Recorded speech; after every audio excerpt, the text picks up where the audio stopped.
Mi nombre es Sandra Patricia Romero, pertenezco al CEAP de Facatativá y ese es el componente práctico de microbiología de suelos, ciclo del carbono.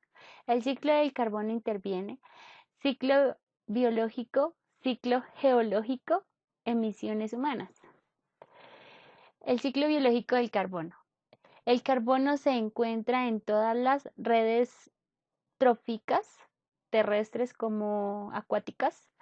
Los autótrofos, que son los organismos que producen su propio alimento, se encargan de introducirlo en las cadenas tróficas por medio de la fotosíntesis que captura el dióxido de carbono que se encuentra en el aire y carbonatos del agua para producir compuestos orgánicos como la glucosa. El ciclo continúa con el paso del carbono de autótrofos a heterótrofos que se alimentan de otros seres y consumen los compuestos orgánicos como la glucosa. Los compuestos de carbono como los azúcares los descomponen los autótrofos y heterótrofos por medio de la respiración celular. Las moléculas de carbono se liberan a la atmósfera con dióxido de carbono. Los descomponedores también liberan compuestos orgánicos y dióxido de carbono. Cuando degradan organismos muertos y productos de desecho. El carbono circula muy rápido a través del ciclo biológico. Se estima que la circulación del dióxido de carbono se encuentra entre 1000 a 100.000 millones de toneladas métricas. El ciclo geológico del carbono. La ruta geológica del ciclo del carbono es mucho más lenta que la ruta biológica que acabamos de describir. De hecho, el carbono usualmente tarda millones de años en recorrer la ruta geológica. El carbono puede quedar almacenado durante largos periodos de tiempo en la atmósfera, en los cuerpos de agua líquida, océanos, en su mayoría en los sedimentos oceánicos, en el suelo, en las rocas, en los combustibles fósiles y en el interior de la Tierra. El nivel del dióxido de carbono en la atmósfera se ve afectado por la reserva de carbono en los océanos y viceversa.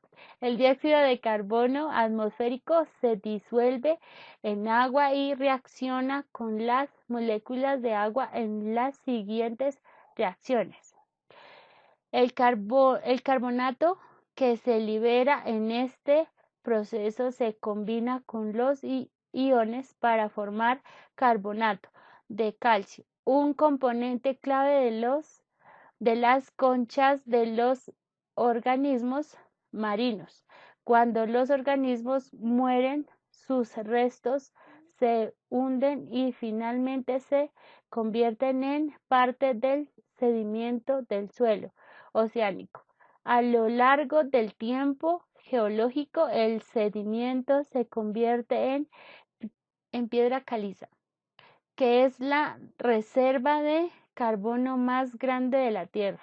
En la Tierra el carbono se almacena en el suelo en forma de carbono orgánico, proveniente de la descomposición de los organismos o como carbono inorgánico, producto de la meteorización de las rocas y los minerales más profundos en el suelo. Se encuentran los combustibles fósiles como el petróleo, el carbono y el gas natural, que son los restos de plantas descompuestas bajo condiciones anaeróbicas sin oxígeno. Los combustibles fósiles tardan millones de años en formarse. Cuando los humanos los queman, el carbono es liberado a la atmósfera en forma de dióxido de carbono.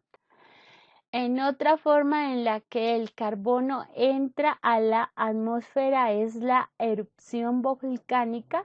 Los sedimentos carbonatos del fondo oceánico se hunden profundamente en la Tierra mediante un proceso llamado subducción, en el que una planta tectónica se mueve por debajo de otra. Este proceso produce dióxido de carbono, el cual puede ser liberado hacia la atmósfera por erupciones volcánicas o respiradores hidrotermales. El impacto humano sobre el ciclo del carbono. La demanda mundial por las limitadas reservas de combustibles fósiles de la Tierra ha aumentado desde el inicio de la revolución industrial. Los combustibles fósiles se consideran como un recurso no renovable porque se agota mucho más rápido de lo que los procesos geológicos pueden producirlo. Cuando se queman combustibles fósiles se libera dióxido de carbono. Al descomponer la materia orgánica, en este caso el papel como fuente de carbono orgánico, en la columna se libera dióxido de carbono que lo utilizan los organismos autótrofos, que pueden desarrollarse en la parte superior. Utilizando la luz solar y la respiración bacteriana se cierra el ciclo.